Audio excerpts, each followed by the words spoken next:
வணக்கம். இது கேள்விக்களம். மக்கள் அல்லல்பட்டு கொண்டிருக்கக்கூடிய இந்த நேரத்தில் அதை தீர்ப்பதற்கான முனைப்பான முயற்சிகளை பல்வேறு தரப்பினர் மேற்கொண்டு வருகிறார்கள். அரசின் வேண்டுகோளை ஏற்று மக்கள், சாதாரண எளிய மக்களும் கூட தங்களால் இயன்றதை வழங்கி வருகிறார்கள். மனிதாபிமானம் பெருக்கெடுத்து ஓடக்கூடிய காட்சிகளை பார்க்கிறோம். மனித பேரவலங்கள் நடக்கிற நேரத்திலெல்லாம் மனிதாபிமானம் ஊற்றெடுப்பதையும் தமிழ்நாட்டில் நாம் பார்க்கிறோம். இந்த பிரச்சனை என்பது கொரோனா பரவல் வேகமாக இருக்கக்கூடிய சூழல் பலரை அதிர்ச்சிக்குள்ளாக்கி இருக்கிறது. புதிய சிந்தனைகளுக்கு வித்திட்டிருக்கிறது. இதுவரை யோசிக்காத கோணங்களிலெல்லாம் யோசிக்க வேண்டிய சூழல் வந்திருக்கிறது. மத்திய மாநில அரசுகளுக்கு இடையே இருக்கக்கூடிய உறவுகள், ஒரு பெரும் பிரச்சனை வந்தால், ஒரு போர் வந்தால் மத்திய அரசு பார்த்து கொள்ளும், ஒரு வெளியுறவு கொள்கை என்றால் மத்திய அரசு பார்த்து கொள்ளும் என்று இருக்கக்கூடிய நிலை இதுவரை இருக்கிறது. ஒரு போருக்கு ஒப்பான மனிதகுலம் சந்திக்கக்கூடிய பெரும் பிரச்சனையாக இன்றைக்கு பெருந்தொற்று வருகிற நேரத்தில் அதை கையாள வேண்டிய இடத்திற்கு மாநில அரசுகள், மக்களோடு நெருக்கமாக இருக்கக்கூடிய அரசுகள் தள்ளப்பட்டிருக்கின்றன. ஆக்சிஜனை இறக்குமதி செய்வது, சிலிண்டர்களை இறக்குமதி செய்வது, தடுப்பூசிகளை வெளிநாடுகளிலிருந்து கொள்முதல் செய்வது என்று எல்லா அம்சங்களிலும் மத்திய அரசு என்னென்ன செய்கிறதோ, என்னென்ன செய்ய வேண்டுமோ அவையற்றையெல்லாம் மாநில அரசும் சேர்ந்தே சுமக்க வேண்டிய அல்லது தாமாக முன்வந்து செய்தாக வேண்டிய கட்டாயத்தில் இருக்கின்றன. இன்றைக்கு முதலமைச்சர் திரு மு.க. ஸ்டாலின் அவர்கள் ஒரு அறிவிப்பை வெளியிட்டிருக்கிறார். ஆக்சிஜன் தடுப்பூசிகள் மற்றும் உயிர்காக்கும் மருந்துகளை தமிழ்நாட்டிலேயே உற்பத்தி செய்வதற்கான நடவடிக்கைகளை தொடங்க அவர் உத்தரவிட்டிருக்கிறார். ஏதேனும் தனியார் நிறுவனங்கள் முன்வந்தால் அவர்களுக்கு ஊக்க தொகையை கொடுத்து அவர்களோடு கூட்டு சேர்ந்து, அரசாங்கமே கூட்டு சேர்ந்து அந்த தொழிலை நடத்துவது என்று முடிவு செய்திருக்கிறார்கள். வரும் காலத்தில் ஆக்சிஜன் தடுப்பூசி என்பது இன்னும் ஒரு பெரும் சவாலாக உருவெடுக்கும் என்று கருதி அந்த அச்சத்தில் இதை செய்கிறார்களா என்பது ஒன்று. இரண்டாவது, ஒவ்வொரு மாநிலமும் தன்னிறைவு அடைந்து தன் மக்களை காப்பாற்றிக் கொள்வதற்கான முயற்சிகளை தாமே செய்து கொள்ள வேண்டிய நிலைக்கு மாநிலங்கள் தள்ளப்படுகின்றனவா? இது எல்லா மாநிலங்களாலும் சாத்தியமா?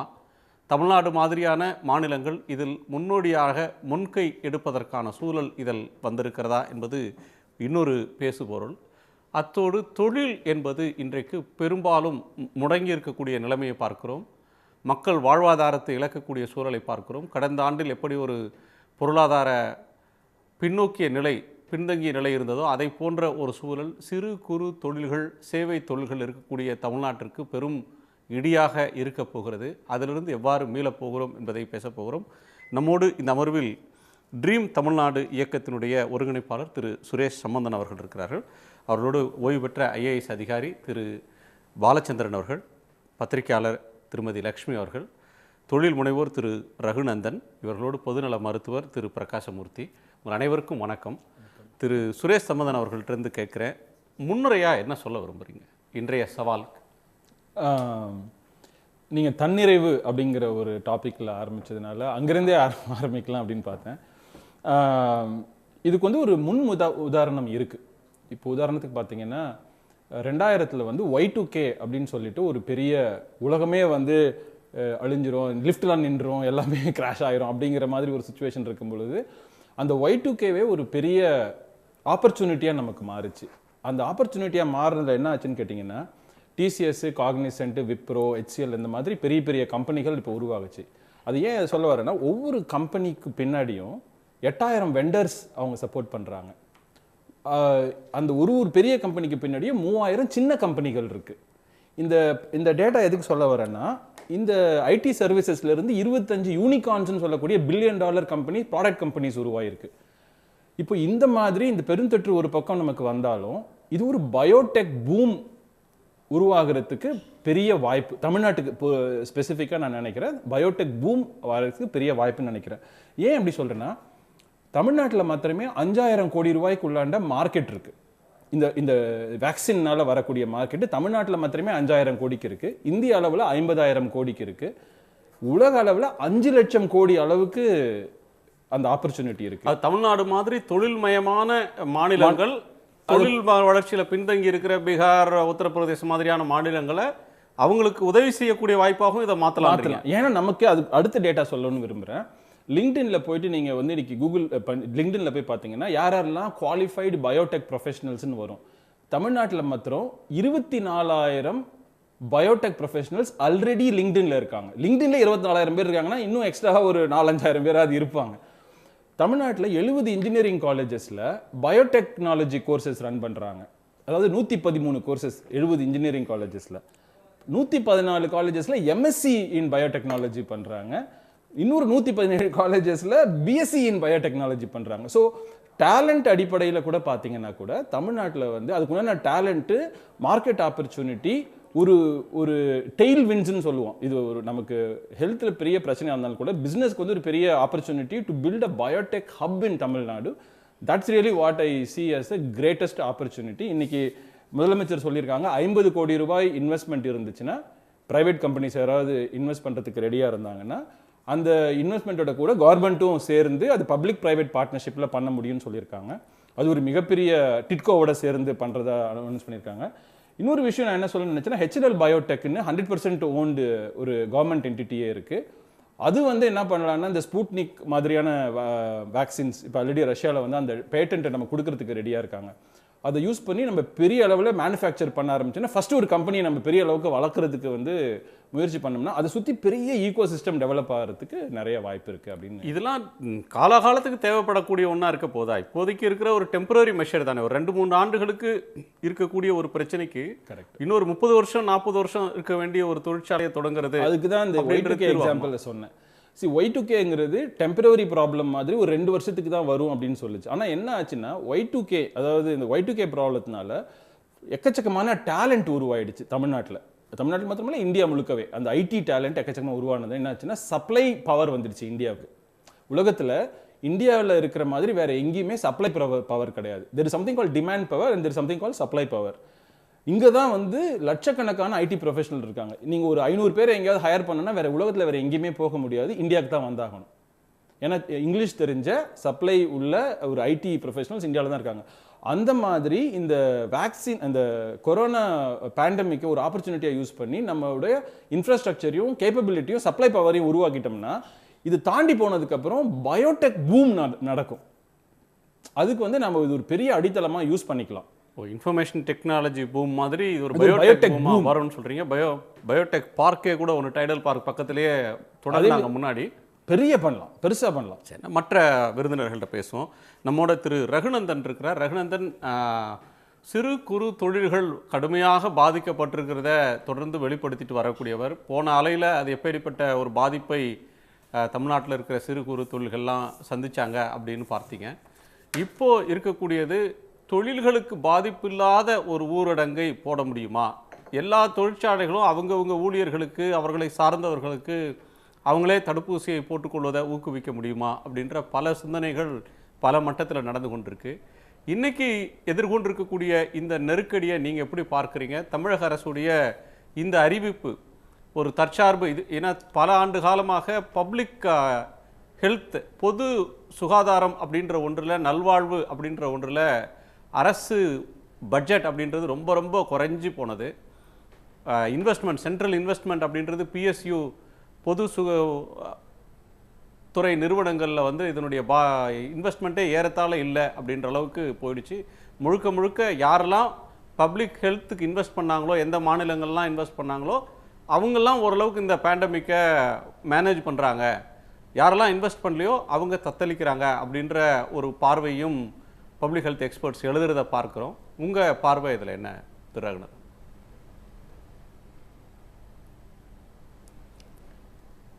வணக்கம் குணா. வணக்கம். இப்போது கடந்த ஆண்டு இந்த நிலைமைக்கும் இந்த ஆண்டு நிலைமைக்கும் என்ன வித்தியாசம்?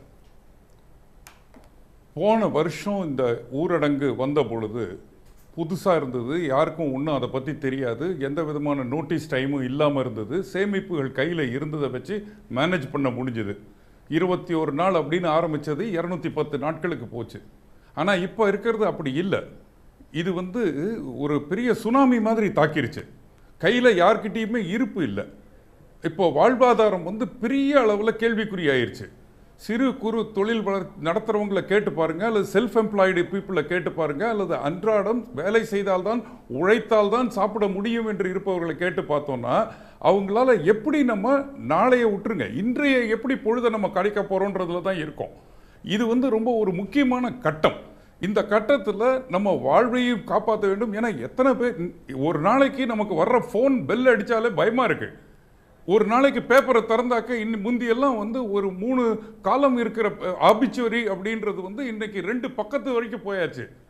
நம்ம ஃபேமிலியிலேயே தெரிந்தவர்கள், கூட பிறந்தவர்கள், கூட இருப்பவர்களே இப்போ இழந்துக்கிட்டு நிற்கிறத பார்க்குறோம்.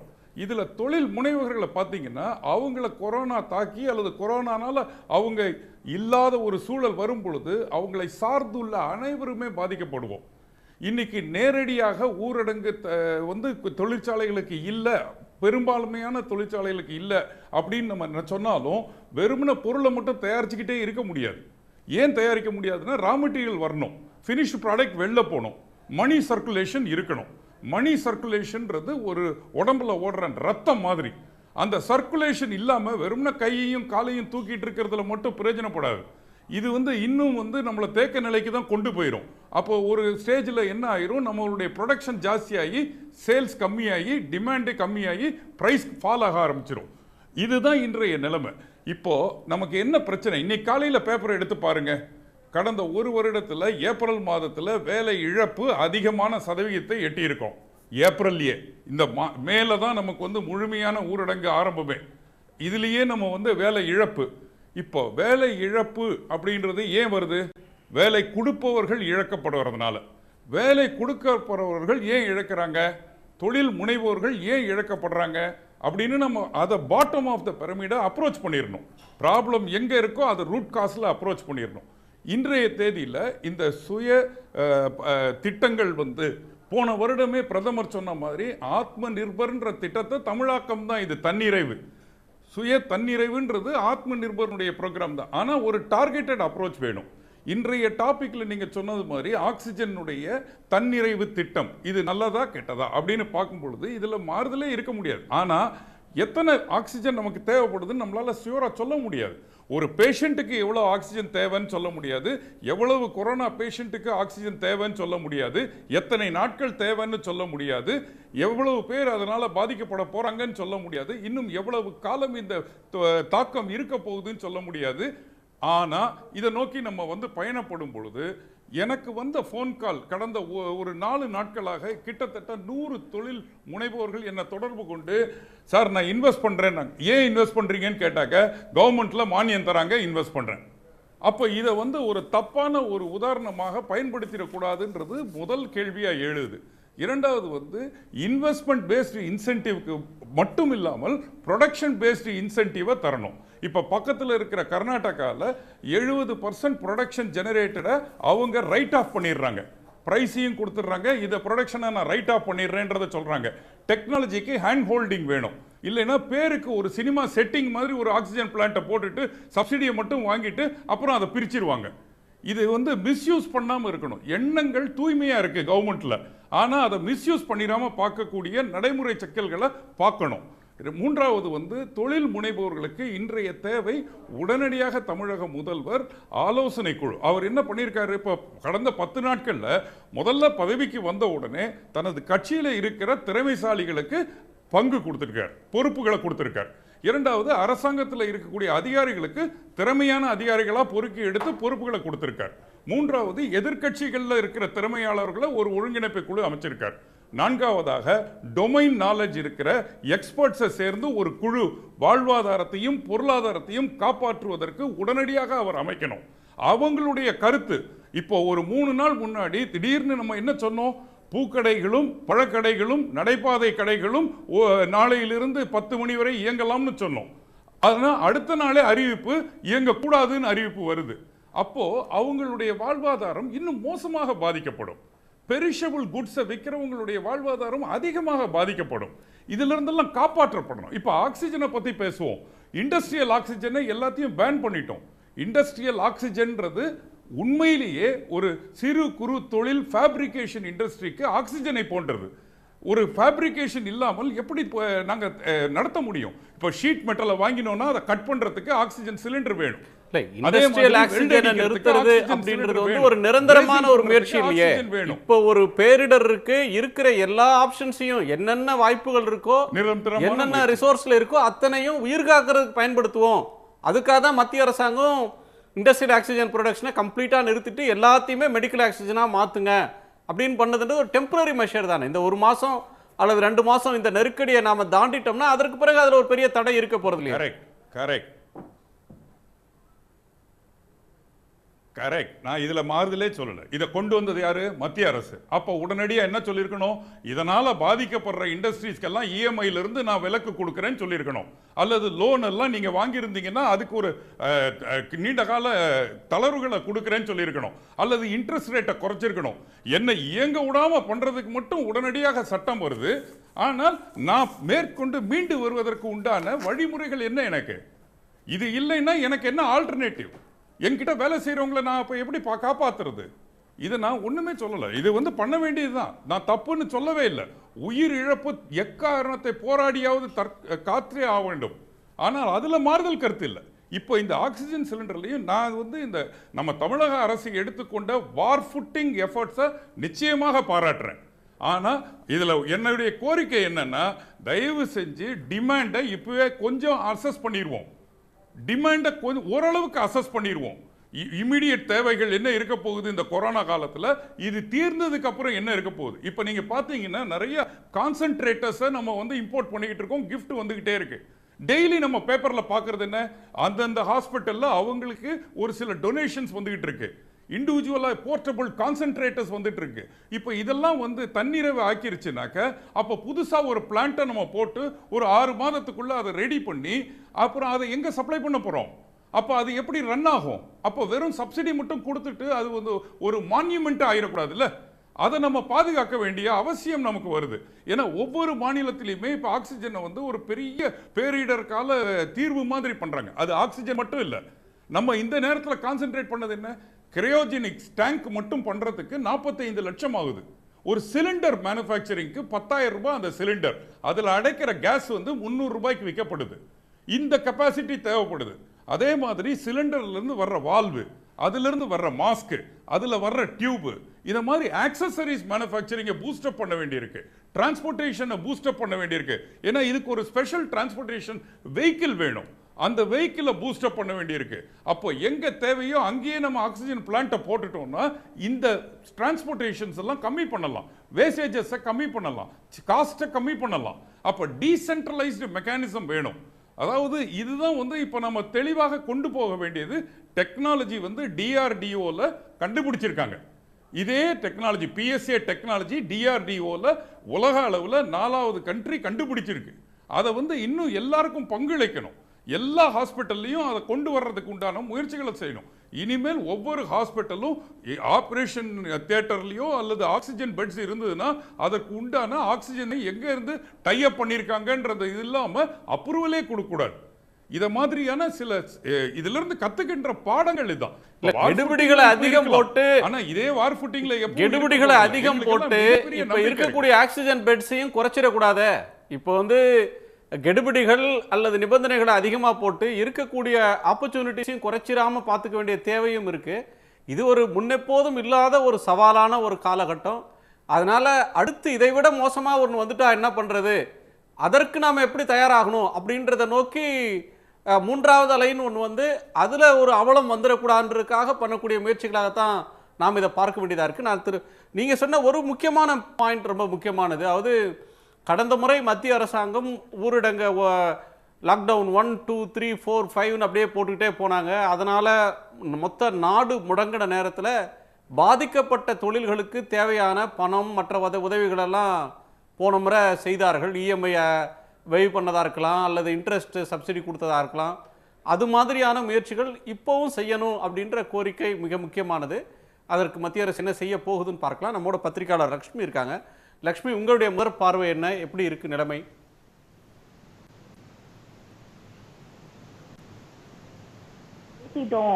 எல்லா கட்டத்திலையுமே இப்போ வந்து டெத் ரேட்டும் அதிகமாக தான் இருக்கு, இன்ஃபெக்ஷன் ரேட்டும் அதிகமாக தான் இருக்கு. இந்த லாக்டவுன், அதாவது கட்டுப்பாடுகள் நிறைந்த இந்த லாக்டவுன் ஓரளவு உதவி செய்ய துவங்கி இருக்கிறது. இன்னும் ஒரு 3 அல்லது 4 வாரங்களுக்கு நம்ம வந்து இதே போல கட்டுப்பாடுகள் நிறைந்த ஒரு ஊரடங்குல இருந்தா மட்டும்தான் நோய் தொற்று வந்து கட்டுக்குள்ள வரும் அப்படின்னு நான் நினைக்கிறேன். ஆனா இப்போ தமிழகத்தை பொறுத்த வரைக்கும் நம்ம வந்து அந்த சுயசார்பு நிலையை வந்து நம்ம இப்ப பேச ஆரம்பிச்சிருக்கோம். இன்றைக்கு கூட முதலமைச்சர் மு.க. ஸ்டாலின் அவர்கள் சொல்லியிருக்கிறது, ஆக்சிஜன், வேக்சின் உள்பட எல்லாமே நம்மளே தயாரிக்கிறதுக்கான ஏற்பாடுகளை நம்ம வந்து செய்ய துவங்கணும் அப்படின்னு. இது வந்து ஒரு நல்ல துவக்கம்னு நான் நினைக்கிறேன். அதாவது அவர்கள் சுரேஷ் சம்பந்தன் அவர்கள் சொன்னது போல ஒரு பயோடெக் பூமுக்கான ஒரு வழியை வந்து இது ஏற்படுத்தும். ஆனா நம்ம தமிழகத்தை பொறுத்த வரைக்கும் இந்த growth trajectoryல நம்ம வந்து ரொம்ப பின்தங்கி தான் இருக்கோம். இதுக்கு முன்னால வந்து கடந்த வருடம் இதே மாதிரியான ஊரடங்குல இருக்க காலத்துல கர்நாடகா இல்ல ஹைதராபாத் ஆகட்டும், பெங்களூர் ஆகட்டும், மற்ற மாநிலங்கள் வந்து இந்த பயோடெக்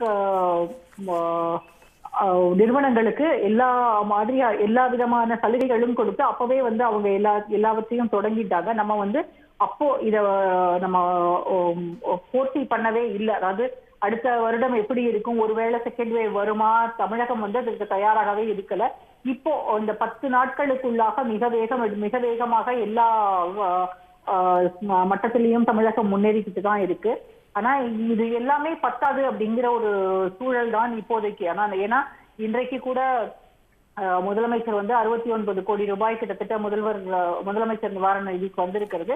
இதுல வந்து ஆக்சிஜன் வாங்குறதுக்கும் ரெம்டெசிவிர் வாங்குறதுக்குமாக, அதாவது ஆக்சிஜனுக்கான கிரியோஜெனிக் டேங்கர்ஸுக்கும் ரெம்டெசிவிர் வாங்குறதுக்குமாக அந்த பணத்தை வந்து பிரித்து கொடுக்கறதாக சொல்லி இருக்கிறார். இப்போ இன்னமும் நமக்கு வந்து தேவைகள் அதிகமாகவே இருக்கிறது. நம்முடைய தேவைகள் வந்து இன்னொரு 4-5 மாதத்துக்குள்ளாக இது வந்து எந்த விதமான பெரிய அளவுல கட்டுக்குள்ள வர்றதுக்கான வாய்ப்புகள் இல்லை. ஏன்னா இப்பவே நம்ம வந்து 3வது அலைக்கு தயாராக இருக்க வேண்டிய ஒரு சூழல் இருக்கிறது. இப்பவே நம்ம வந்து 2வது அலையை எப்படி ஃபேஸ் பண்றது, இதுல இருந்து எப்படி வெளியில வருதுன்னு தெரியாம இருக்க சூழல்ல தான் 3வது அலை ரொம்ப வேகமாக இருக்கும் அப்படிங்கிறது தான் வைராலஜிஸ்டும் எபிடமியாலஜிஸ்டும் சொல்றாங்க. அப்போ 3வது அலை வந்து அதிக அளவுல குழந்தைகளை தாக்கக்கூடியதாக இருக்கும் அப்படிங்கிறதையும் சொல்லியிருக்காங்க எக்ஸ்பர்ட். அப்போ இதுக்கான அந்த குழுக்களை வந்து அரசாங்கம் விரைந்து அமைக்க வேண்டும். அதாவது ஹெல்த் எக்ஸ்பர்ட்ஸ் அடங்கிய ஒரு கமிட்டியும் அமைக்கணும். அதே போல இண்டஸ்ட்ரியலிஸ்ட் இருக்கக்கூடிய கமிட்டியும் அமைக்கணும். இண்டஸ்ட்ரியலிஸ்ட் உள்ள கமிட்டி அமைச்சாதான் பயோடெக்னாலஜி இண்டஸ்ட்ரீஸ் வந்து எப்படி செட்டப் பண்ண முடியுமா, இல்லை ஏற்கனவே இருக்கக்கூடிய நம்மளோட vaccine centres, HLL Biotech vaccine ஆகட்டும், இல்ல இங்க நம்ம கிங்ஸ் இன்ஸ்டிடியூட்ல இருக்கக்கூடியதாகட்டும். ஏன்னா ஏற்கனவே நம்முடைய ராஜ்யசபா உறுப்பினர் வில்சன் அவர்கள் வந்து ஒரு மத்திய சுகாதாரத்துறை அமைச்சருக்கு ஒரு கடிதம் ஒண்ணு எழுதியிருந்தாங்க. அந்த கடிதத்துல 3 இடங்கள்ல தமிழகத்தால வந்து வேக்சின் தயாரிக்க முடியும். இதை வந்து இந்த தமிழகத்தில் இருக்கக்கூடிய இந்த 3 நிறுவனங்களையும் விரைந்து வேக்சின் தயாரிக்கிறதுக்கு நீங்க வந்து பயன்படுத்திக்கணும் அப்படின்னு சொல்லியிருந்தாங்க. இப்போ இது மாதிரியான சூழல்ல இது எல்லாவற்றையும் தமிழக அரசாங்கம் ரொம்ப விரைந்து பயன்படுத்தி கொண்டால்தான் நம்ம வந்து ஃபைட் பண்றதுக்கு கொஞ்சம் ஏதுவாக இருக்கும். திரு பாலச்சந்திரன் அவர்கள்ட்ட சொல்லணும். லக்ஷ்மி ஒரு சில முக்கியமான அம்சங்கள் எல்லாம் முன் வச்சிருக்கிறாங்க. சார், ஒரு பலமுனை தாக்குதலை தமிழ்நாடு அல்லது எல்லா மாநில அரசுகளும் எதிர்கொண்டுட்டு இருக்குது அப்படின்றது மாதிரியான ஒரு நிலைமை இன்னைக்கு இருக்குது. ஒருபுறம் இன்னைக்கு இருக்கக்கூடிய பரிதவிக்கக்கூடிய நோயாளிகளுக்கு தேவையான சிகிச்சை தந்து உயிர் காப்பது, அவங்களுக்கு தேவையான ஆக்சிஜனை தர்றது, மருத்துவ வசதிகள் தர்றது, இன்னொரு புறத்தில் பொருளாதார இழப்பு, அது சார்ந்த அம்சங்களுக்கான இழப்பீடுகளை தருவது, இன்னொரு பக்கம் பொருளாதாரத்தை எப்படி உந்து சக்தியாக தூக்கி விடுறதுன்ற ஒரு நெருக்கடி, இன்னொரு பக்கத்தில் பார்த்திங்கன்னு சொன்னால் மருத்துவமனைக்கு வரக்கூடிய மக்கள் அவங்களுக்கான தேவைகள் இருக்கிற அதே வேளையில் நோய் பரவலை தடுப்பதற்கான மற்ற முயற்சிகளை செய்ய வேண்டிய தேவை, அதையும் அரசு நிர்வாகம் முனைப்பாக எடுத்தாக வேண்டிய நெருக்கடி. அதற்கடுத்து இன்னொன்று, தடுப்பூசி எவ்வளவு பேருக்கு எவ்வளவு விரைவாக போட முடியுமோ அவ்வளவு தூரம் அடுத்த அலையிலிருந்து தப்பிக்கலாம் அப்படின்ற ஒன்று. பேரிடர் நிறைய பாடங்களை கற்றுக் கொடுத்துக்கிட்டு இருக்கு. அதே போல் புதுமையாக என்னவெல்லாம் செய்ய முடியும், ஒரு மாநில அரசு தன்னுடைய அதிகாரத்துக்கு உட்பட்டு தன்னிடம் இருக்கிற நிதி வசதிகளை கொண்டு புதுமையாக என்ன சிந்திச்சு என்ன முன்னோடியாக செய்ய முடியும் அப்படின்னு ஒவ்வொரு மாநில அரசுகளும் இந்த சூழல் அதை நோக்கி மாநில அரசுகளை தள்ளி விட்டுருக்கா அப்படின்ற ஒரு வினா எழுது. பல மாநிலங்கள், நிர்வாகத்திறன் வாய்ந்த பல மாநிலங்கள் சுயமாக சில முயற்சிகளை பண்ணி பார்த்துட்டே இருக்கிறாங்க. ஒரிசாவில் தொடங்கி கேரளா வரையிலும் அந்த முயற்சிகளை பார்க்குறோம். இது தமிழ்நாடு மாதிரியான ஒரு மாநிலத்துக்கு முன்னாடி இருக்கிற ஒரு பெரிய சவாலாக இன்றைக்கி உருவாகி இருக்கு. இந்த சவாலை ஒரு வாய்ப்பாக பயன்படுத்தி கொள்ள முடியும் எதிர்காலத்தில் அப்படின்றது திரு சுரேஷ் சம்பந்தன் முன்வைக்கக்கூடிய ஒரு கருத்தாக இருக்குது. நீங்கள் எப்படி அதை பார்க்குறீங்க? திரு சுரேஷ் சம்பந்தம் every challenge is an opportunity அப்படின்னு சொல்லுவாங்க ஆங்கிலத்தில். அந்த அடிப்படையில் ரொம்ப சரியாக சொன்னார். பயோடெக்கில் நமக்கு ஒரு பெரிய எதிர்காலம் இருக்குது, அதை நம்ம இப்போ பயன்படுத்திக்கணும் அப்படிங்கிறது. திரு ரகுநாதன் இன்னைக்கு உள்ள பிரச்சனைகள் எவ்வளோ தூரத்துக்கு ஆழமாக வேரூன்றி இருக்குது அப்படிங்கிறத பற்றி ரொம்ப விளக்கமாக எடுத்து சொன்னார். நம்ம ரெண்டையுமே பார்க்க வேண்டியிருக்கு. இது ஆங்கிலத்தில் short term measures and long term measures சொல்லுவாங்க. குறுகிய கால செயல்பாடுகள், நீண்ட கால செயல்பாடுகள், நோக்கங்கள், திட்டங்கள், செயல்பாடுகள் அப்படின்னு சொல்லுவாங்க. ரெண்டையுமே பார்க்க வேண்டியிருக்கு. தமிழக அரசு இந்த 10 நாட்களுக்குள்ளே அவர் எடுத்த பல முயற்சிகள் நிச்சயமாக மிகச்சிறந்த முயற்சிகள். இந்த மாதிரி குழுக்கள் அமைச்சது, சரியான அமைச்சர்கள் தேர்வு, சரியான அதிகாரிகள் தேர்வு, அடுத்து மீடியா கூடயும் பேசினார். அடுத்து இந்த தொழிலதிபர்கள் கூட பேச வேண்டிய தேவை இருக்கிறது. இந்த வாழ்வாதாரங்களை பாதுகாப்பது, வாழ்வை பாதுகாப்பது, இந்த ரெண்டுமே எப்படி பண்ண வேண்டியது அப்படிங்கிறத பற்றி ஆலோசிக்க வேண்டியிருக்கு. திரு ரகுநாதன் சொன்னதில் ஒரு முக்கியமான பாயிண்ட் என்னென்னா, இந்த ஓவர் எந்தூசியாசத்தில் நம்ம எதுவும் பண்ணியிருக்கோம். இன்னைக்கு ஒரு நெருக்கடி வந்திருக்கு, ஆக்சிஜனுக்கு ஒரு நெருக்கடி வந்திருக்குன்னா அதை A to Z அந்த ப்ராப்ளத்தை அகரத்திலிருந்து அகு வரைக்கும் நம்ம பார்க்கணும். இத்தனை ஆஸ்பத்திரிக்கு நிறைய இது நன்கொடையாக வந்ததுன்னா கடைசி அதெல்லாம் போட்டு விட்டு நான் என்ன பண்ணுவேன், இண்டஸ்ட்ரியை கொண்டு வந்துட்டு எனக்கு தேவையில்லாமல் போகிற சூழ்நிலை நான் என்ன பண்ணுவேன் அப்படிங்கிறது ஒரு சரியான வினா. அதே சமயம் இது முதலீட்டுக்கு மட்டும் நம்ம இன்சென்டிவ் கொடுக்கக்கூடாது, ப்ரொடக்ஷனுக்கும் சேர்த்து கொடுக்கணும். இல்லைன்னா சும்மா ஒரு டென்ட்டை போட்டு நாங்கள் பண்ணிட்டோம்னு சொல்லிட்டு போயிடுவாங்க. இதெல்லாம் அனுபவத்தின் அடிப்படையில் அவர் கூறுகின்ற மிக மிக முக்கியமான உண்மைகள். இன்றைக்கு உள்ள நிலைமையில் நம்ம எந்த மாநிலத்தை பற்றி பேசினாலும் மைய அரசு இல்லாமல் நம்ம பேச முடியாது. Because every state lives in the context of the union government. இந்த யூனியன் கவர்மெண்ட் அது காங்கிரஸ் அரசாக இருந்தாலும் சரி, பாஜக அரசாக இருந்தாலும் சரி, நம்முடைய வேக்சின் செல்ஃப் சஃபிஷியன்சியை குலைச்சது நம்மளே தான். நம்முடைய 4 யூனிட்டை அவங்க அந்நேரம் மூடி விட்டாங்க. அதுக்கப்புறம் மூடு திறக்கிறதுக்கான முயற்சிகள் நடந்தபோதும் அது வெற்றி பெறலை. குன்னூர் முதற்கொண்டு எல்லாத்தையும். இப்போ செங்கல்பட்டு பற்றி எல்லாரும் பேசுகிறாங்க. ஆனால் செங்கல்பட்டும் ப்ரைவேட் பப்ளிக் பார்ட்னர்ஷிப் PPP அப்படின்னு தான் பேசிகிட்டு இருக்காங்க. அதில் வேக்சின்கிறது ஒரு யூனிட்டு. நான் நினைக்கிறேன் இப்போ மாநில அரசுகள் யாருக்கெல்லாம் கெப்பாசிட்டி இருக்கோ அவங்க இந்த வேக்சின் ப்ரொடக்ஷனே ஆரம்பிச்சு. ஏன்னா வேக்சின் ப்ரொடக்ஷனுக்கு ஒரு பெரிய எக்ஸ்போர்ட் பொட்டன்ஷியல் இருக்குது. நமக்கு தேவைப்படும் போது நம்ம பயன்படுத்திக்குவோம், தேவையில்லாத போது நம்ம மற்றவங்களுக்கு நம்ம எக்ஸ்போர்ட் பண்ண முடியும். உலகத்தில் உள்ள கெப்பாசிட்டியில் 65 விழுக்காடு இந்தியாவுக்கு இருக்குன்னா, இதுக்கு முன்னாடி அந்த 65 விழுக்காடில் பெரும்பான்மையை பப்ளிக் செக்டர் யூனிட்ஸ் தான் பண்ணிக்கிட்டு இருந்தாங்க. இப்போ உள்ள இது இந்த மைய அரசுடைய பொருளாதார கொள்கை தனியார் மயமாக்குவதுங்கிறது. ஆனால் அந்த தனியார் மயமாக்குவதில் உள்ள சிக்கலை நம்ம பார்த்துட்டோம். எல்லாத்தையுமே தனியார் மயமாக கொடுத்தா பப்ளிக் செக்டர் எதுக்கு வச்சுருக்காங்க? மார்க்கெட் இன்டர்வென்ஷனிஸ்ட் ஃபோர்ஸ் அப்படின்னு சொல்லுவாங்க பப்ளிக் செக்டரை. இப்போ ஏர் இந்தியா இல்லாமல் போச்சு. ஒரு காலத்தில் வெறும் பிரைவேட் செக்டராக இருந்தால் ஏர்லைன்ஸ் 18,000 ரூபாய்க்கு டிக்கெட் வாங்கின சொன்னால் கூட யாரும் என்ன செய்ய முடியாது. அப்போ அந்நேரம் ஏர் இந்தியா மார்க்கெட்டுக்குள்ளே வரும். நான் 3000 ரூபாய்க்கு கொடுக்குறேன்னு 18,000 சொன்னவங்க டக்குன்னு இறங்கி வருவாங்க, 4000க்கு இறங்கி வருவாங்க. அது மாதிரி பப்ளிக் செக்டர் ஒரு மார்க்கெட் இன்டர்வென்ஷன் ஃபோர்ஸ். அதை அவங்க இன்னைக்கு எல்லாத்தையுமே தகர்த்து எரிஞ்சுக்கிட்டு இருக்காங்க. அவங்களுடைய பொருளாதார கொள்கை அது மாதிரி இருக்குது. ஆனால் இப்போ மாநில அரசுகள் விழித்துக் கொள்ள வேண்டிய நேரம். ஏன்னா 2 விதமான சவால்களை மாநில அரசுகள் இன்னைக்கு பார்க்க வேண்டியிருக்கு. ஒன்று என்னன்னா, நம்ம இந்த அரசுடைய நிதியமைச்சர் ரொம்ப அழகாக சொன்னார். இந்த தமிழ்நாடு அரசுடைய நிதியமைச்சர் பற்றாக்குறை பட்ஜெட்டுங்கிறது ஒரு பிரச்சனையே கிடையாது. உலகத்தில் எல்லாருமே பண்றாங்க. எது பிரச்சனைனா வருமானம் குறைஞ்சு போச்சுன்னா, நிதி ஆதாரம் குறைஞ்சு போச்சுன்னா அதுதான் பெரிய பிரச்சனை.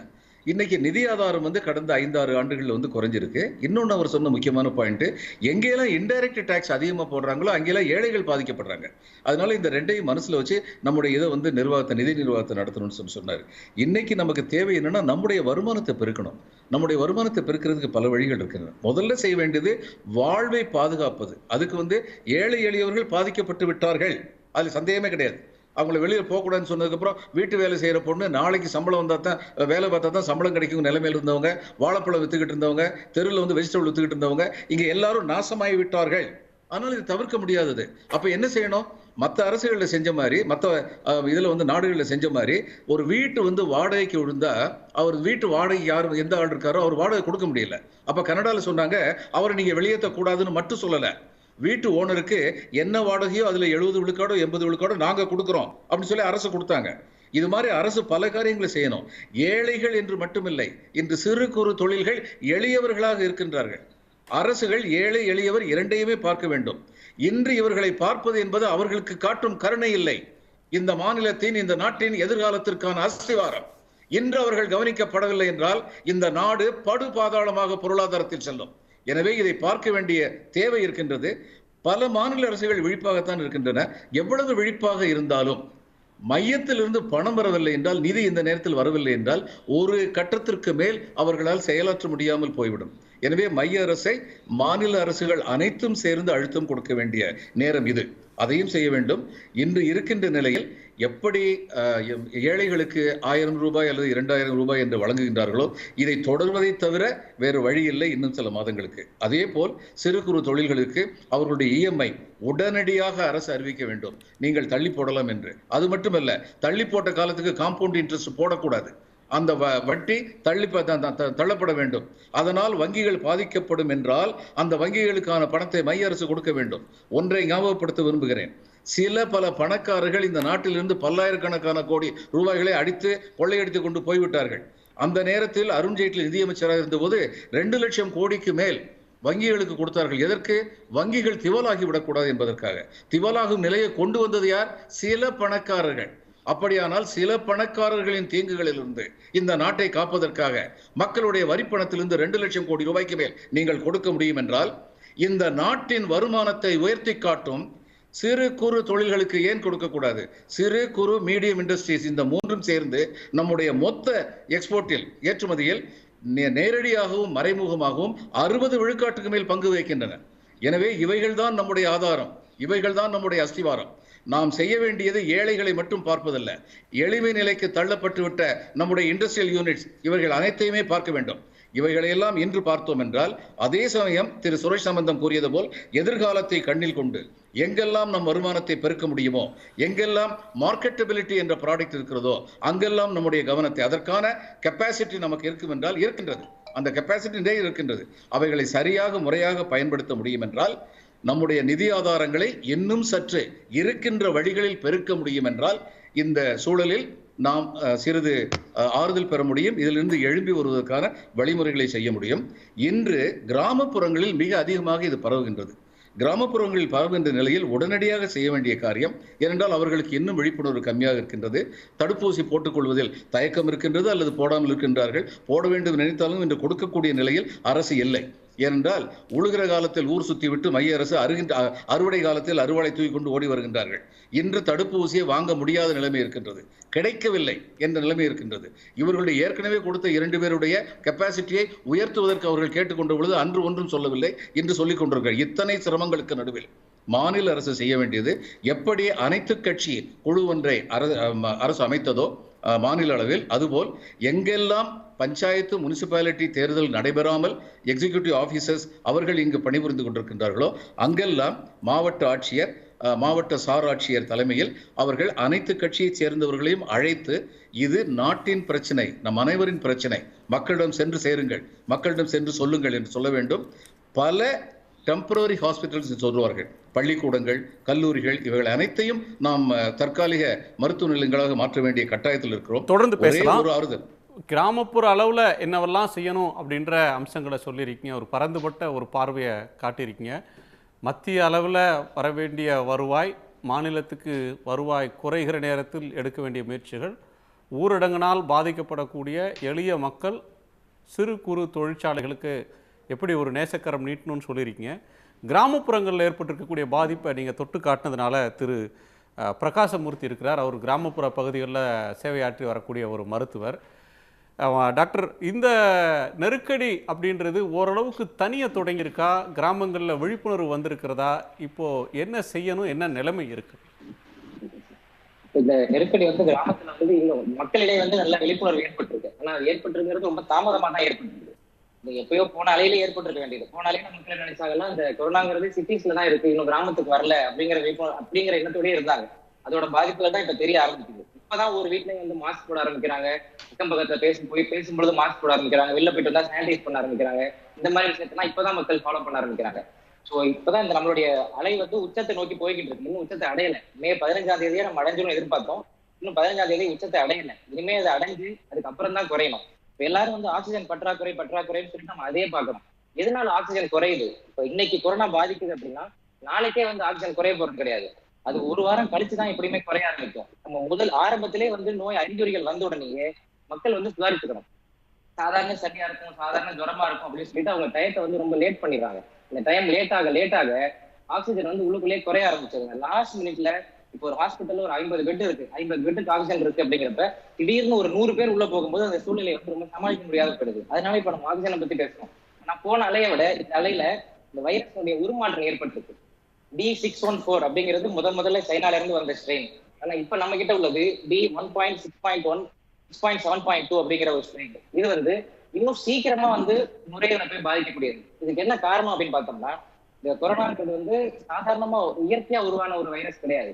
இது எல்லாருமே வாட்ஸ்அப்ல பேஸ்புக்ல எல்லாம் சொல்லுவாங்க, இந்த சைனாக்காரங்க வந்து உருவாக்கின வைரஸ் அப்படின்னு சொல்லிட்டு, சைனீஸ் கிரியேட்டட் வைரஸ் அப்படின்னு சொல்லுவாங்க. ஆனா அதை பத்தின இப்பதான் ஒவ்வொரு ஆர்டிகல்ஸ் வந்து வெளியே வர இருக்கு. இப்ப மே 5ஆம் தேதி பிரிட்டிஷை சேர்ந்த நிக்கோலஸ் வெய்ட் அப்படிங்கிற வைராலஜிஸ்ட் வந்து அதை பத்தின கிளியரா மென்ஷன் பண்ணியிருக்காரு. 3 விஷயத்த மென்ஷன் பண்ணியிருக்காரு. ஃபர்ஸ்ட் பாயிண்ட் வந்து ஒரு வைரஸ் வந்து நம்ம உடம்புக்குள்ள வரணும் அப்படின்னா அதுக்கு ஒரு அடாப்டபிலிட்டி தேவைப்படுது. இப்ப திடீர்னு ஒரு வவ்வால்ல இருந்தோ ஒரு வேற ஒரு அனிமல்ஸ்ல இருந்தோ நம்ம உடம்புக்குள்ள வருதுன்னா அது அடாப்ட் ஆகாது. ஆனா இந்த கொரோனா வைரஸ் வந்து வந்த உடனே அடாப்ட் ஆயிடுச்சு. என்ன காரணம் அப்படின்னு பாத்தீங்கன்னா, 2003ல சார்ஸ் அப்படின்னு ஒரு வைரஸ் வந்துச்சு. அது வந்து வவ்வால்ல இருந்து வந்துச்சு. அதோடைய ஆரிஜினை வந்து நம்ம ட்ரேஸ் பண்ணியாச்சு. 4 monthsல ட்ரேஸ் பண்ணிட்டாங்க. அதுக்கப்புறம் 2012ல மெர்ஸ் அப்படின்னு ஒரு வைரஸ் இருந்துச்சு. அது வந்து கல்ஃப் கண்ட்ரீஸ்ல இருந்துச்சு. அதையுமே வந்து ஒரு 9 monthsல ட்ரேஸ் பண்ணிட்டாங்க. ஆனா இன்ன வரைக்கும் அந்த வுஹான் சி மார்க்கெட்ல இருந்து உருவாக்கப்பட்ட வைரஸ் தான் சொல்லப்படுற இந்த கொரோனா வைரஸோட ஆரிஜினை வந்து இன்னும் ட்ரேஸ் பண்ணவே முடியல. WHO போய் அவங்க டீம் அமைச்சாங்க சைனாக்கு. பட் இன்னும் அவங்களால வந்து இதுதான் ஆரிஜின் அப்படின்னு கண்டுபிடிக்க முடியல. அது என்ன காரணம்? அவர் அந்த நிக்கோலஸ் வெய்ட் என்ன சொல்றாரு அப்படின்னா, 2015ல இருந்தே இதை வந்து பிளான் பண்ணிருக்காங்க. 2013ல அந்த மெர்ஸ் வைரஸோடைய RNA-வை வந்து பேக் போனா வச்சுக்கிட்டு. டாக்டர், கான்ஸ்பிரசி தியரிக்கெல்லாம் நேரம் இல்லை. உங்க ஊர்ல என்ன பிரச்சனை இருக்கு? இது வந்து நிறைய விஞ்ஞானிகள் இது சம்பந்தமாக எழுதிட்டு இருக்கிறாங்க. அறுதியிட்டு இப்படித்தான்னு சொல்ல முடியாத ஒரு தன்மை இருக்குது. WHO-வே அது மாதிரிலாம் சொல்லக்கூடாது அப்படின்னு சொல்லியிருக்கு. ஸோ ஆதாரம் இல்லாமல் யாரோ ஒருவர் எழுதின ஒரு கருத்தை முன்வைத்து அதன் பின்னாடி ஒரு கான்ஸ்பிரசி தியரியை சுற்றுறதுன்றது அறிவியல் பார்வை கொண்டதாக இருக்காது. அது ஒரு திட்டவட்டமாக WHO மாதிரியான அமைப்புகள் தெளிவான விளக்கம் கொடுத்த பிறகு நம்ம அதை குறித்து ஆராயலாம். திரு சுரேஷ், ரகுநாதன் அவர்கள் பேசும்போது ஒரு சில அம்சங்களை சொன்னார். அதாவது தன்னிறைவை அடையணும், அதற்கான முயற்சிகளெல்லாம் இது பண்ணணும். அது வந்து ஆர்வ மிகுதியில் செய்கிறதா இருக்கக்கூடாது, ரொம்ப ஆக்கப்பூர்வமாக யோசித்து செய்ய வேண்டியது இருக்குது. அதை மிஸ்யூஸ் பண்ணுறதுக்கான வாய்ப்புகளாக அமைஞ்சிடக்கூடாது, ரிசல்ட் ஓரியன்டாக இருக்கணும் அப்படின்னு அவரோட அனுபவத்தில் படிப்பினையிலிருந்து அவர் சொல்கிறாரு. இன்னொரு பக்கம் நம்ம அடிநாதமாக பேச வேண்டியது ஒரு பேரிடர், பெருந்துயரம், பெருந்தொற்று. இதை எதிர்கொண்டு இதிலிருந்து மீண்டு வர்றதுக்கான எல்லா முயற்சிகளையும் போன முறை மத்திய அரசினுடைய சென்ட்ரலைஸ்டு டெசிஷனாக இருந்தது. இந்த முறை மாநிலங்களை நோக்கி தர்றாங்க. ஆனால் மாநிலங்களுக்கு இப்போ தமிழ்நாடு குளோபல் டெண்டர் விடுறாங்க வேக்சின் வாங்குறதுக்கு. உற்பத்தி செய்கிறதுக்கு கம்பெனி தொடங்க நாங்களும் பார்ட்னராக வரோம்னு சொல்கிறாங்க. கடன் சுமையில் இருக்கிற தமிழ்நாடால் ஒரு முயற்சி பண்ணி பார்க்கலாம் அப்படின்ற ஒரு முனைப்பில் செய்கிறாங்க.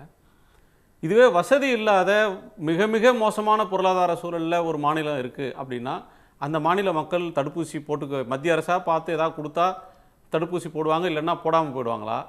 இப்போ மாநிலங்கள் அப்படின்ற ஒன்று தங்களுக்கு தேவையான சுகாதாரத்தை, இப்போ வந்து நீட் மாதிரியான இது வந்து மாநில அரசு நடத்துகிற மருத்துவக் கல்லூரியில் யாரை சேர்க்கணும்னு டெல்லியிலேருந்து தேர்வு நடத்துகிற ஒரு தன்மை இருக்குது. கரெக்ட்.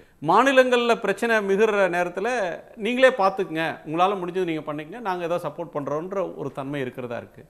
இப்போ மாநிலங்கள் தங்களை வேறு எந்த வகையில் இப்போ தன்னாட்சி அல்லது தன்னுரிமை, தன் நிறைவு அப்படின்றதெல்லாம் ரீடிஃபைன் பண்ண வேண்டிய கட்டத்துக்கு இப்போ வந்திருக்கோமா? கரெக்டு தான். ஆக்சுவலாக எனக்கு என்ன தோணுச்சுன்னா, ஃபஸ்ட்டு வேவ் அப்போவே ஒன்றிய அரசு வந்து மாநிலங்களுக்கு முழு சுதந்திரம், இப்போ கொடுக்குற சுதந்திரத்தை அப்போவே கொடுத்துருந்தாங்கன்னா நிறைய அரெஸ்ட் பண்ணியிருக்கலாம். இந்த கொரோனா பெருந்தொற்றுலேருந்து நம்ம தப்பிச்சிருக்கலாம். ஆனால் ஒரு வருஷம் கழிச்சு இப்போதான் வந்து நீங்கள் குளோபல் டெண்டர் விடுங்க, நீங்கள் என்ன வேணால் பண்ணிக்கோங்க, நீங்களே கை கழுவி விட்டுட்டாங்க. மத்திய அரசுலேருந்து வந்து மாநில அரசுகள் கை கழுவி விட்டுட்டாங்க, நம்ம தலையெழுத்துன்ற மாதிரி சொல்லிட்டாங்க. இப்போ ஸோ அந்த முடிவை நாங்கள் முன்னாடியே அவங்க எடுத்திருக்கணும். இன்னுமே கூட அந்த ஒரு அந்த கிரிப்பை விட மாட்டேங்கிறாங்க. அந்த ஒன்றிய அரசு வந்து மாநில அரசுகள் மேலே இருக்கக்கூடிய கிரிப்பை விட மாட்டேங்கிறாங்க. உதாரணத்துக்கு இப்போ நான் இது பண்ணிட்டு இருக்கும்போது படித்தேன், குவிண்டில் வந்து ஒரு ஆர்டிக்கல் போட்டிருக்காங்க. அதாவது பட்ஜெட் 2021 வேக்சின் இன்ஃப்ராஸ்ட்ரக்சர் ஃபண்டு அப்படின்னு சொல்லிட்டு ஒரு ஃபண்டு கிரியேட் பண்ணுறாங்க. அந்த ஃபண்டிலிருந்து நம்ம புது நிறுவனங்களை உருவாக்க முடியும், இன்ஃப்ராஸ்ட்ரக்சர் பயோடெக் நிறுவனங்களை உருவாக்க முடியும். தமிழ்நாட்டுக்கு உண்டான அந்த அலோகேஷன்ஸை ஸ்டால் பண்ணிட்டாங்க, கொடுக்க மாட்டேங்கிறாங்க. இப்போ 2021 மே மாதம் வரைக்கும் அது நடக்க மாட்டேங்குது. முதலமைச்சர் வந்து ஒரு லெட்டர் எழுதியிருக்காரு பிரைம் மினிஸ்டருக்கு, அதெல்லாம் ரிலீஸ் பண்ணுங்க அப்படின்னு சொல்லிட்டு. ஸோ திரும்ப திரும்ப வந்து மாநிலங்களை செயல்பட விடாதபடி ஜிஎஸ்டி பணம் அனுப்புறது இல்லை, அப்புறம் ப்ராமிஸ் பண்ண மாதிரி உண்டான இதை கொடுக்கறது இல்லை, நம்ம கேட்டு கேட்டு வாங்க வேண்டியதாக இருக்குது, போராடி போராடி வாங்க வேண்டியதாக இருக்குது. ஸோ இந்த ஃபெடரலிசத்தை வந்து நம்ம முழுக்க முழுக்க முன்னெடுக்கணும் அப்படின்னு தோணுது. அந்த டீசென்ட்ரலைசேஷன் ஆஃப் பவர்ஸ். நான் வந்து என்ன சொல்ல வரேன்னா, ஒன்றிய அரசிலிருந்து மாநில அரசுகளுக்கு மாத்திரம் இல்லை, மாநில அரசுகளிலிருந்து மாநகராட்சிகளுக்கும், மாநகராட்சிகளிலிருந்து பேரூராட்சிகளுக்கும் எல்லாத்தையும் நம்ம பிரித்து கொடுக்கணும். ஏன்னா people who are closer to the problem can solve the problem easily. நாம ஒரு எங்கேயோ ஒரு இடத்துல உட்காந்துக்கிட்டு சென்னையில் உட்காந்துட்டு மதுரையோட ப்ராப்ளத்தை solve understand also we can't even understand. ஒரு கிராமத்தில் என்ன பிரச்சனை இருக்குன்னு சென்னையில் இருக்குன்னு எனக்கு ஒன்றுமே தெரியாது. ஸோ அங்கே இருக்கிறவங்களுக்கு, அங்கே இருக்கிற கவுன்சிலருக்கோ அங்கே இருக்கிற அதிகாரிகளுக்கோ அது நல்லா தெரியும். அது கம்ப்ளீட் டீசென்ட்ரலைசேஷன் பண்ணணும். இந்த 7 வருஷத்தில் ரிவர்ஸில் பண்ணிட்டோம். அதாவது எல்லாம் கீழே இருக்கிற பவர் எல்லாம் கொண்டு போயிட்டு மேலே கொண்டு போய் வச்சுட்டோம். அதை நம்ம முழுக்க முழுக்க மாற்றணும் அப்படின்றது தான் என்னோட. இப்போ ரீஜனல் பார்ட்டிஸாக இருக்கக்கூடிய அல்லது மாநில அளவில் செல்வாக்கு மிக்க தலைவர்கள் மீண்டும் முதலமைச்சர் இருக்கக்கூடிய சூழல் இருக்குது. வெஸ்ட் பெங்காலாக இருக்கட்டும், கேரளாவாக இருக்கட்டும், தமிழகமாக இருக்கட்டும். ஸோ அதை நோக்கி என்னோட ஒரு இது என்னன்னா, இந்த வரக்கூடிய பார்லிமெண்ட் எலெக்ஷன்ல இந்த 3ஆம் அணின்னு ஒன்று ஃபார்ம் பண்றதுக்கு நிறைய வாய்ப்பு இருக்கிற மாதிரி, பிரகாசமா இருக்கிற மாதிரி தோணுது. அந்த மாதிரி ஒன்று ஃபார்ம் பண்ணாங்கன்னா அவங்க 3ஆம் அணி சம்பந்த ஒரு 3 ஆண்டுகள் இருக்கு. வரக்கூடிய நாடாளுமன்ற தேர்தலுக்கு 3 ஆண்டு இருக்கு. அதற்குள்ள எத்தனை அலை அடிச்சு ஓய போகுதுன்னு தெரியல. கொரோனாவோட 3ஆவது அலை வரப்போதா, 4ஆவது அலை வரப்போதா, அதுல இருந்து எவ்வளவு பேர் பாதிக்கப்பட போறாங்க, எவ்வளவு பேரை காப்பாற்ற போறோம் அப்படின்ற பல சவால்கள் முன்னாடி இருக்கு. லக்ஷ்மிகிட்ட கேட்கணும். திரு லக்ஷ்மி, இந்த தமிழ்நாட்டில் கடுமையான ஊரடங்கு இல்லாமல் ஒரு தளர்வு மிகுந்த ஊரடங்கு வந்தப்ப இது ஊரடங்கு மாதிரியே இல்லையே, யாரை பார்த்தாலும் ரோட்டில் சுற்றிட்டு இருக்காங்களே அப்படின்ற கேள்வி வந்தது. இப்போ கொஞ்சம் தளர்வுகள் இல்லை கடுமையாக்கி கொஞ்சம் கெடுபிடிகளை அதிகப்படுத்தின உடனே அதற்கு வேறு மாதிரியான விமர்சனங்கள் எழுது. அத்தியாவசிய பணிகளுக்கு போகக்கூடியவங்க கூட சிரமப்படுற ஒரு நிலைமை இருக்குது. அன்றாடம் ஓட வேண்டிய சில நிறுவனங்களை நடத்த வேண்டிய வேலைக்கு போகக்கூடியவங்க கூட இந்த புது நடைமுறையில் சிரமமாக இருக்குது அப்படின்னு சொல்கிற தன்மையை பார்க்குறோம். லாக்டவுன் அதை தாண்டி தமிழ்நாடு இன்றைக்கி எதிர்கொண்டிருக்கக்கூடிய மற்ற பிரச்சனைகளை உங்களுடைய நிறைவு பார்வையாக சொல்லலாம். இது இந்த கடுமையான ஊரடங்கு அப்படிங்கிறது இப்போ ரொம்ப அவசியம்தான். ஆனா இதுல இருக்கக்கூடிய சில பிரச்சனைகள், அதாவது இன்றைக்கு கூட சென்னையில நிறைய பகுதிகளில் வந்து வாகன போக்குவரத்து நெரிசல் இருந்தது. எல்லாரையும் ஸ்டாப் பண்ணி தான் போலீஸ் வந்து யாருக்கிட்ட எல்லாம் ரெஜிஸ்டர் பண்ண அந்த பாஸ் இருந்தோ அவங்கள மட்டும் அனுப்புனாங்க அப்படின்னு. இந்த மாதிரியான சில பிரச்சனைகளை மட்டும் அதுல வந்து அந்த அரசாங்கத்தின் சார்பாக அமைக்கப்பட்டிருக்க அந்த குழுக்கள் வந்து அதை வேகமாக என்னன்றது அவங்க அதுல இருக்கக்கூடிய ப்ராப்ளம்ஸை பார்த்துட்டு அதை சால்வ் பண்ணுவாங்க அப்படின்னு நினைக்கிறேன். ஏன்னா 10 மணி வரைக்கும் தான் இப்ப கடைகள் அப்படிங்கிறது பெரிய அளவுல ஒரு சிக்கலை உண்டு பண்ணிருக்கு. ஏன்னா அந்த 10 மணிக்குள்ள எல்லாருமே வெளியில போக ஆரம்பிச்சிடுறாங்க. அப்ப வந்து கூட்டம் அதிகமாகுது. ஒரு மணி நேரம் இல்ல 2 மணி நேரம் கூடுதலாக இருந்தா, ஒருவேளை 12 மணி வரைக்கும் அப்படின்னா கூட அந்த ரிலாக்ஸேஷன் இருக்கும்போது கொஞ்சம் வந்து அது பரவலாக இருக்கும் வெளியில போறவங்களுடைய நம்பர்ஸ். ஆனா நம்ம என்னை பொறுத்த வரைக்கும் இந்த அளவு கூட மக்கள் வெளியில நடமாடாம இருந்தா மட்டும்தான், ஒரு கட்டுப்பாடு இருந்தா மட்டும்தான் நம்ம சீக்கிரமாக இதை வந்து கட்டுக்குள்ள கொண்டு வர முடியும். இன்னொரு பெரிய பிரச்சனை என்ன அப்படின்னா, நம்ம வந்து இப்ப பெரிய சென்னை, கோயம்புத்தூர் இல்ல திருச்சி இந்த மாதிரியான சிட்டிஸ்ல நம்ம இதை வந்து ரொம்ப ஈஸியா கடந்து போயிட முடியும். ஆனா வந்து கிராமங்கள்ல இன்னும் பெரிய அளவுல நம்ம வந்து வேக்சின் டிரைவே தொடங்கல. இன்னும் சொல்ல போனா மத்திய அரசாங்கத்தினுடைய கொடுக்கப்பட்டிருக்கக்கூடிய அந்த வேக்சின் கோட்டா வந்து இன்னும் ரூரல் இந்தியாவுக்கு போய் சேரல பெரிய அளவுல அப்படிங்கிறது தான் இப்ப சமீபமா வரக்கூடிய ரிப்போர்ட். அதன் அடிப்படையில பார்த்தா இன்னைக்கு கூட பத்திரிகையில ஒரு செய்தி வெளியாகி இருக்கிறது. அதாவது 25% வேக்சின் கோட்டா வந்து இன்னும் ரூரல் இந்தியாவுக்கு போய் சேரவே இல்லை. சென்னையில வந்து 10 பேர் வேக்சின் போட்டுக்கிட்டாங்க அப்படின்னா அரியலூர் போன்ற பகுதிகளில் கிட்டத்தட்ட அது 0வா தான் இருக்கு அப்படின்னு சொல்றாங்க. அப்ப அந்த வேக்சின்ஸ் வந்து இன்னும் ரூரல் இந்தியாவுக்கு, அதாவது தமிழகத்தை பொறுத்த வரைக்கும் கிராமங்களுக்கு போய் சேரணும். அங்க வந்து இன்னும் அவேர்னஸும் அதிகமாகணும். வேக்சின் எடுத்துக்கிறதுனால வேறு பாதிப்பு வரும் அப்படின்னு நிறைய மக்கள் இன்னமும் நினைக்க ஆரம்பிக்கிறாங்க. அந்த மாதிரியான பிரச்சனைகளை எல்லாம் வந்து அவேர்னஸை இன்னும் அதிகப்படுத்தினா மட்டும்தான் சால்வ் பண்ண முடியும். தமிழகத்தை பொறுத்த வரைக்கும் இன்னும் இந்த கடுமையான ஊரடங்குங்கிறது இன்னொரு 2 வாரங்களுக்கு தொடர்ந்தா மட்டும்தான் ஓரளவு இப்ப இருக்கக்கூடிய இந்த நோய் தொற்றை இன்னும் ஓரளவு குறைக்க முடியும். இந்த பீக் வந்து குறைஞ்சா மட்டும்தான் அடுத்தது நம்ம மற்ற இதை பத்தி யோசிக்கவே முடியும். இன்னொரு பக்கம் வேக்சினேஷனை வந்து இன்னும் ரொம்ப தீவிரப்படுத்தணும். அதற்கான வேலைகளை அரசாங்கம் செஞ்சுக்கிட்டு இருக்காங்க. ஆனா மக்களை முன்வர வைக்கிறதுக்கான அந்த அவேர்னஸ் ப்ரோக்ராம்ஸையும் இன்க்ரீஸ் பண்ணணும்னு நினைக்கிறேன். மிக முக்கியமான கருத்தை சொல்லியிருக்கீங்க. ஆட்சிக்கு வர்றதுக்கு தான் ஒரு கட்சி போராட வேண்டியது இருக்கும். ஆனால் ஆட்சிக்கு வந்த நாள்லேருந்தும் போராட வேண்டிய நிலைமைக்கு இப்போ கொரோனா தள்ளி இருக்கு. இதில் இன்னொரு கட்ட ஊரடங்கு அப்படின்றது அவசியம் அப்படின்ற ஒரு கருத்தை சொல்லியிருக்கீங்க. இந்த சங்கிலி தொடரை அறுக்கணும்னா குறிப்பாக டெல்லியில் 4 வாரம் 5 வார ஊரடங்குக்கு பிறகு தான் கேசஸ் குறைய தொடங்கியிருக்கு. தமிழ்நாட்டிலும் அப்படியான ஒரு கடுமை தேவை அப்படின்றத அழுத்த நிறுத்தமாக சொல்லியிருக்கீங்க. நான் திரு ரகுநாதன் அவருடைய நிறைவு பார்வை கேட்கணும். திரு ரகுநாதன்.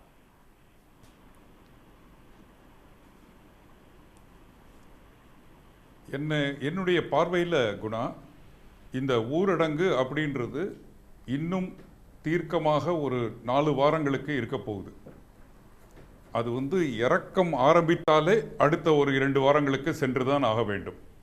அப்போ உடனடியாக மக்கள் வாழ்வாதாரத்திலிருந்து காப்பாற்றப்பட வேண்டும். இதில் ஸ்டேட் கவர்மெண்ட் என்ன பண்ணலாம், சென்ட்ரல் கவர்மெண்ட் என்ன பண்ணலாம் அப்படின்னு பார்த்தோம்னாக்க, ஸ்டேட் கவர்மெண்ட்டில் நான் என்ன சொல்ல விரும்புகிறேன், உடனடியாக வருமானத்திற்கு இல்லாத இருக்கிற ஃபேமிலிஸுக்கு 2 சிலிண்டரை ஃப்ரீயாக கொடுங்க, கேஸ் சிலிண்டரை. 2வது இபியினுடைய ஒரு சைக்கிள் பில்லை ஃப்ரீ பண்ணி கொடுங்க. போன முறை நம்ம எல்லாத்துக்கும் அவகாசம் கொடுத்தோம், இந்த முறை எல்லாத்திலிருந்தும் விலக்கு கொடுக்கணும். ஏன்னா வருமானமே இல்லாத பொழுது அவகாசம் கொடுத்து என்ன பிரயோஜனம்?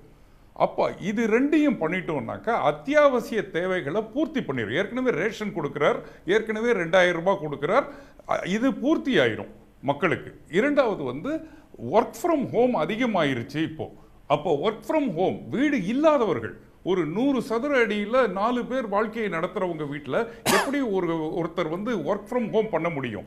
அப்போ ஒவ்வொரு இடத்துலையும் ஒரு கம்யூனிட்டி சென்டர் மாதிரி உருவாக்கி ஒர்க் ஃப்ரம் ஹோம் பண்ணுறவங்க அந்த ஏரியாலேயே நடந்து அந்த இடத்துல வேலை செய்யக்கூடிய வாய்ப்புகளை உருவாக்கி தரணும். 3வது சென்ட்ரல் கவர்மெண்ட்டில் சில பாலிசி எல்லாம் அவங்க கையில் தான் இருக்குது. இப்போ உடனடியாக நம்ம முதலமைச்சர் இருக்கிற எம்பியில் ஒரு 4 எம்பிஸை தேர்ந்தெடுத்து சென்ட்ரல் கவர்மெண்ட்லேருந்து வர வேண்டியதை அவங்க அங்கே இருந்து ஃபைட் பண்ணி வாங்கி தரணும். இப்போ மாரட்டோரியம் கேட்குறோம்னாக்கா அது என்னைக்கு தேவை?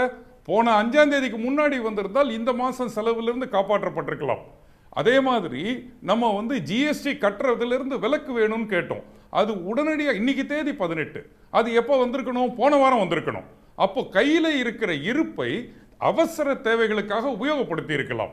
இது இந்த காலகட்டத்தில் எங்களுக்கு என்னென்ன செலவு வரும்னே தெரியல.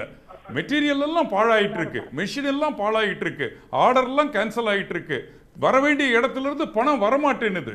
இந்த நேரத்தில் மத்திய அரசாங்கத்திலிருந்து ஒரு எக்ஸ்போர்ட்டுக்கு டியூட்டி டிராபேக்கை கூட இன்னும் ஃபிக்ஸ் பண்ணலை, 6 மாதம் ஆகுது. அப்போ எக்ஸ்போர்ட் பண்ணுறவங்க எல்லாம் என்ன நமக்கு வரப்போகுது ப்ராஃபிட்னே தெரியாமல் பண்ணிக்கிட்டு இருக்கோம். இதை மாதிரியான சூழ்நிலைகளை எம்பி ஒரு குழுவாக இருந்து, அதுவும் younger generation member of parliament தமிழகத்திலேருந்து சென்றவர்களை வைத்து ஒரு குழுவை போட்டு ஃபைட் பண்ணி வாங்கணும். இது ரொம்ப முக்கியம். இப்போ மத்திய அரசுலேருந்து வாங்க வேண்டியது பணம் நிறைய வர வேண்டி இருக்கு. சிறு குறு தொழில் முனைவர்களுக்கு, வேலை இல்லாதவர்களுக்கு நம்ம அதை காப்பாற்றி கொடுக்கணும். தலைவருடைய முதலமைச்சருடைய இலக்கு அடுத்த 5 ஆண்டுகளுக்குள்ள தமிழகத்தில் ஒவ்வொரு ஃபேமிலியிலும் மினிமம் இன்கம் 25,000க்கு கொண்டு போகணும். அது யார் வீட்டில் வேலை செய்தாலும் அவர்களுடைய மினிமம் இன்கம் 25,000 அப்படின்ற ஒரு இலக்கை நோக்கி நம்ம போனோம். அதை நம்ம டிஸ்பாரிட்டியை கேப்பை குறைக்கணும். பணக்காரனுக்கும் ஏழைக்கும் இருக்கக்கூடிய ஸ்டாண்டர்ட் ஆஃப் லிவிங்கை குறைக்கணும். இதுதான் ரொம்ப முக்கியமான தேவை. இந்த கொரோனான்றது இன்னொரு 6 மாதத்துக்குள்ள நம்ம தாண்டிடுவோம். வேக்சினுடைய ப்ராப்ளமோ அல்லது கிரிமேஷனுடைய ப்ராப்ளமோ அல்லது ஆக்சிஜனுடைய ப்ராப்ளமோ பெட்டினுடைய ப்ராப்ளமோ இது வார் ஃபுட்டிங்கில் பண்ணுறோம். இப்போ மக்களை காக்கும் ஸ்ட்ராட்டஜி MKS அப்படின்ற ஒரு திட்டத்தை கொண்டு வந்து ஸ்டேட் கவர்மெண்ட் என்ன பண்ணணும், சென்ட்ரல் கவர்மெண்ட் என்ன பண்ணணும், வருமானத்துக்கு கீழே இருக்கிறவங்களுக்கு என்ன பண்ணணும், வருமானம் இழந்தவர்களுக்கு என்ன பண்ணணும், வருமானம் இருக்கு ஆனா இன்னும் அதிகமாக இன்வெஸ்ட் பண்றவங்களுக்கு என்ன பண்ணணும், தேவைகள் என்ன, லாங் டேர்ம் என்ன, ஷார்ட் டேர்ம் என்ன, மீடியம் டேர்ம் என்ன, இதை வார் ஃபுட்டிங்ல அதுவும் பண்ணணும்.